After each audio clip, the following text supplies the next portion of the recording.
Hey guys, welcome into the Pugger Reborn channel. We are back with another top 5 named weapons of the week. This is going to be a real fun one because there is an odd amount of entries. Not an odd amount, an odd variety of entries, I should say. And I will tell you that what I did was, if you didn't have your weapon featured in this video, check next week's video. It's going to be, I'm going to throw some over there. It's been a very odd long weekend, so we're doing the video today. But yeah, so if you didn't have if your weapon isn't in this video, you can check it out then. If you do want to put your weapon, you want to submit it, you can always check the description below. It'll tell you how to do so, and I will get back to you from there.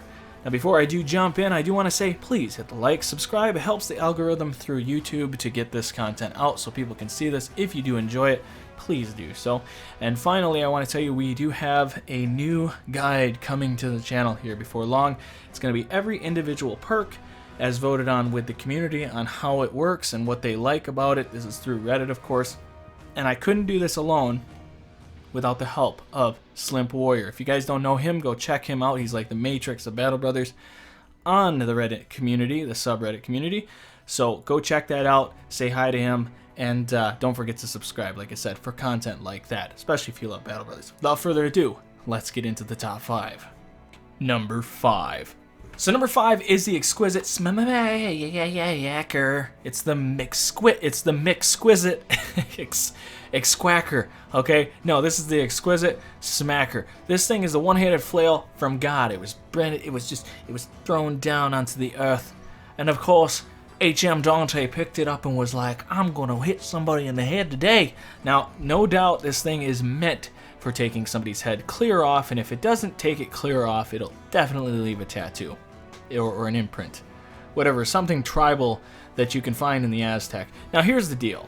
Okay, there is a reason that this comes in at number 5, and I'll get to it at the end, but I will say, still amazing weapon. Couldn't not make this list here. So if we're looking at a flail, these are the things that make the big difference. You're looking at the damage at 25 to 55 on just basic for a normal flail. This thing gets a 7 jump to damage, and then on the top end, the far end of it, going from 55 up to 71, that's 16 extra damage points. Now, you could say something about the 3-headed flail, but this thing's going to hit nonetheless. It's going to be more consistent in terms of getting that hit. Now, where does it jump otherwise? The biggest part of this weapon that threw it into the top 5 is the 28% chance to hit the head. You're going from 10 to 28. Holy buckets, okay? That's nuts. That is nuts. You're getting an 18% jump on top of that. Now, if you're throwing in Headhunter with this weapon, you're doing this with, well, you can do it with a duelist or whatever the case is. When you hit somebody's head, or you have whatever the extra chance to hit the head, or you have any of these other characteristic traits that give you an extra chance to hit the head, you have a, let's say a jester or a joker, what do you call it? The point is that they're going to mess the competition up. This thing is looking for the eye sockets to pop another eye out on the other side. It's a beautiful weapon, and on top of that, the durability does get a massive jump too. The baseline for durability is 72. We're talking about 94. You're gonna be smacking away at some freaking orc for a long time and having a great time doing so. So yeah, great weapon. My only drawback on this weapon that I struggle with flails is the big margin between 32 to 71. One hit could be 32 damage, and we're talking 100% effectiveness against armor, which is great, but when you're talking about the top end, 1 minute you're hitting 32, next minute you're hitting 71. The inconsistency can be a little rough at times, but nonetheless, that's part of a flail. That's just how it is. You hit somebody in the head, you get that extra 50% damage. Doesn't matter at that point, right? So nonetheless, that is number 5. Number 4. So number 4 is the Raider's Edge. Do not like the name. Cannot stand it. Should be the Sword Master's Edge. Now that sounds pretty good. Or the Jousting Edge. Or no. It isn't no, take that one out. We're gonna go with the Fencing God. Ooh, now that sounds pretty good. I'll take it. No, but nonetheless, this weapon is it's nuts. It's cool. It's very cool. I love this weapon. I want to give a shout out to Salman Babari Hopefully I said that right. I have no idea if I did. But nonetheless, you got yourself quite the sword. Now this is more of a niche type of build. You can't just throw this on anybody and be super effective. But with high enough initiative, that lunge ability, wah, right into their body, is quite dangerous. Especially when you hit the heart. Bless their heart. And then destroy it. But no, really the big thing here, guys, let's just dive right on into what it is. So the fencing sword is highly dictated by initiative because of the lunge ability. Every 2 to 3 initiative past 90 ends up being +1 for damage. Think about how much damage that could possibly be. It is absolutely absurd. Now granted, as you're constantly burning through your fatigue, you're easily starting to lose that damage quickly. But this thing is consistent in terms of its damage, which really is the most interesting part of the fencing sword. Now, the base damage to a fencing sword is 35 to 50, whereas this Raider's freaking edge gets really the edge at 9 base jump in terms of damage.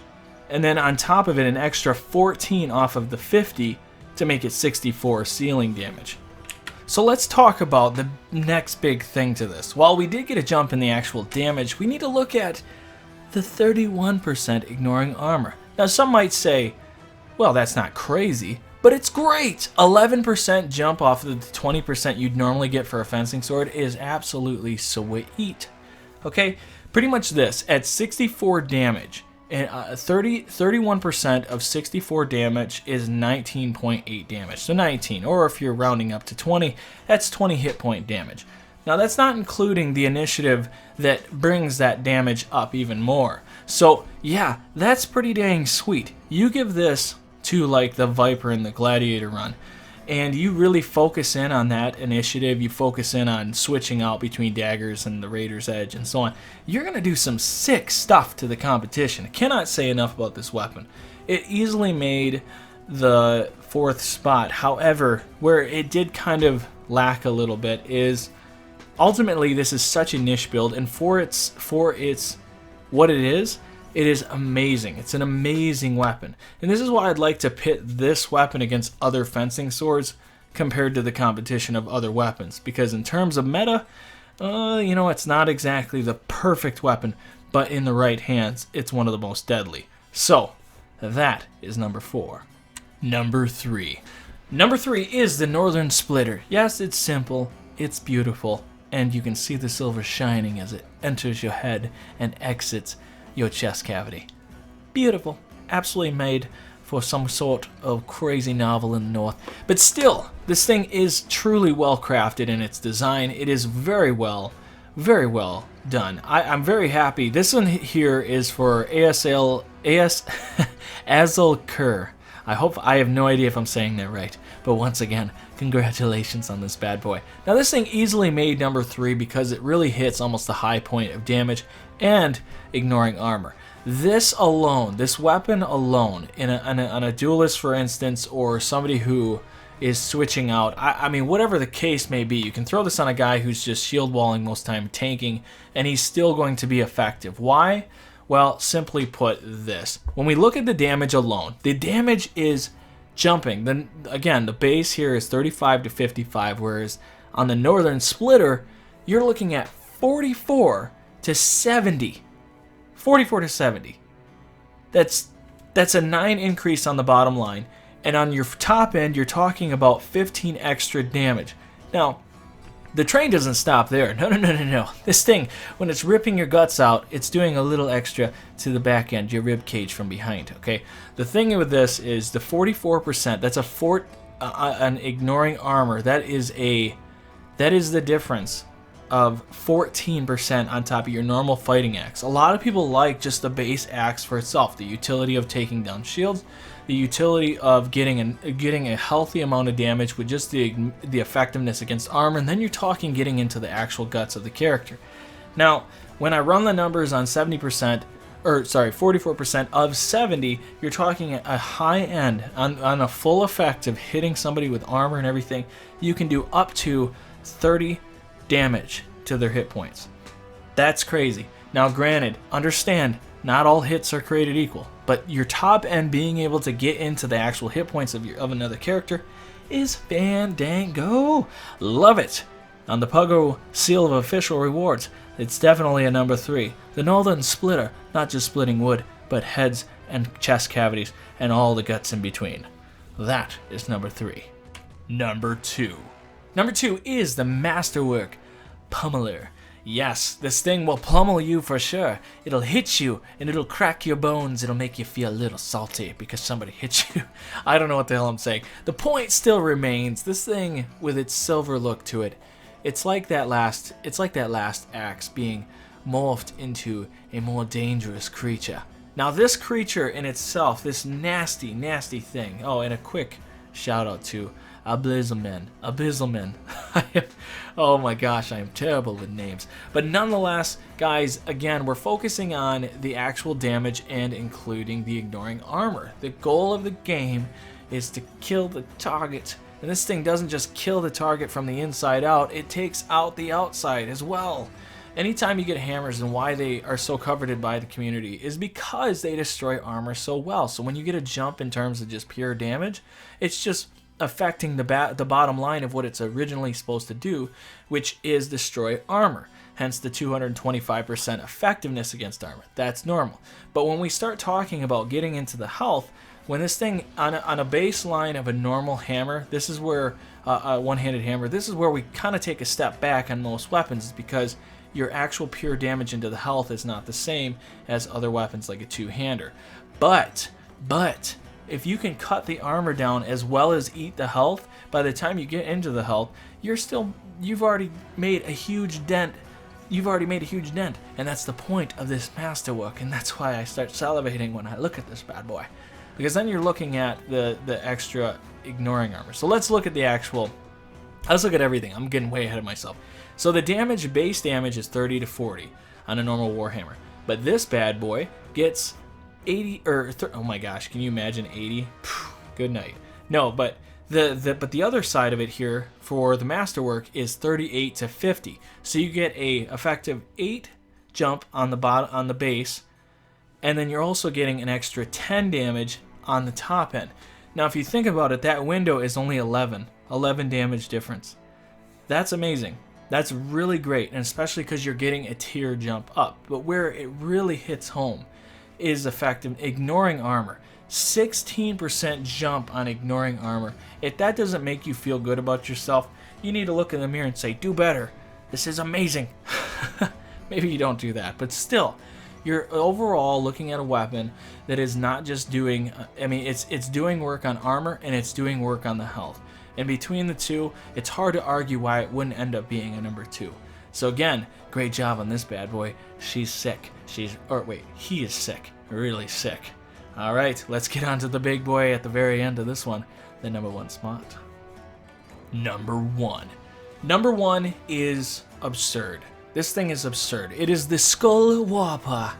Now, I don't care who you are. You can say whatever you want, but this thing's warping more than the skull. This thing's like the body's twilight zone. It is literally the fictitious of the mistress. This is the Hagen of the Hexen. I don't know what I'm talking about. Point still being, this thing will turn rags to riches quickly. If you open up the game and this thing is placed on your stinky little palms, your palms with all the Cheetos that were once there will instantly evaporate, and your hands will turn into the hands of Arnold Schwarzenegger. You'll be like, holy crap, this is nuts. And he'll be like, you're right. Wait, no, that's not Arnold Schwarzenegger. He'll be like, yeah, you're right. That's a terrible, oh my gosh, that was terrible. Nonetheless, guys, this thing is absurd. Let's get into what it is, why it is so absurd. Starting out with the damage itself. 75 to 95 is the base for a normal two-handed mace. This sucker, this stupid, crazy thing is 94. This is one damage away from the top end of a normal mace. 1 damage, okay? And then you get a jump all the way from 95 up to 119. I just like fathom, oh my goodness. I can't even fathom some of this stuff. You're a 24 damage jump from the base, or from the top end, okay? 24.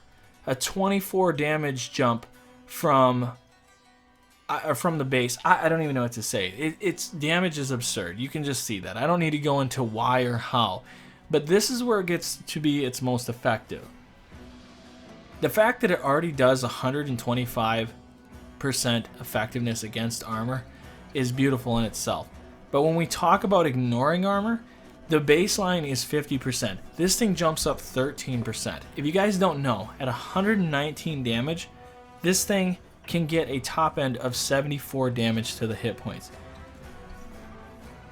One hit. Granted, this is the high end. This is like you maxing out on one hit. But on one hit, you have the potential of 75. I'm sorry, I'm looking at it wrong. It's 74.97. That means that it does 75 top end damage to the hit points off of one strike. That is just wrong. That's just not even fair. That's an insta-kill for most enemies in the game. You hit anything, not only that, but you're becoming dazed. Not only that, they're causing injuries. Crippling strikes, you don't need it with this thing, but if you wanted to prove a point against Unhold, this thing easily, the damage alone easily will cause the injury. We're talking blunt damage, the best damage in the game. Maybe it's kind of changed a bit because some of the damage, or the injuries have been reworked a little bit since. But I don't know, guys. It's this weapon isn't even fair. So Tall Cotton, I haven't even given you a shout out, man. Tall Cotton, thank you for the submission. I mean, I submitted to this weapon once I saw it. My opticals aren't worthy of looking at this bad boy. But if I had this weapon, I would personally make it a goal to go and kill everything on the map for the sake of the soul sucking this thing's going to do. Wow, that got dark. Not really. It got nasty. I don't know, however you want to look at that. But anyways, guys, that is number one. Please hit the like, subscribe to the channel for more content like this. If you want to enter your weapon in, please check out the description below. You can figure out how to do that from there. I'm very easy to find on any like Reddit or something. You just put in Puggo Reborn, you'll see me. I talk on all the forums and stuff. Tag me if you can. That's another thing as well. The other thing too is all the people who won this weapon, for instance, Tall Cotton, your weapon is going to be submitted into the monthly showdown. The monthly showdown is all the weapons face each other in 1 month, and if they win the month. Once we get to the end of the year, the top 12 will end up facing each other. Granted, this is going to be a short year. Well, who cares? It's going to be fun either way. There will be a prize for whoever wins. So without further ado, I will see you in the next one. Bye!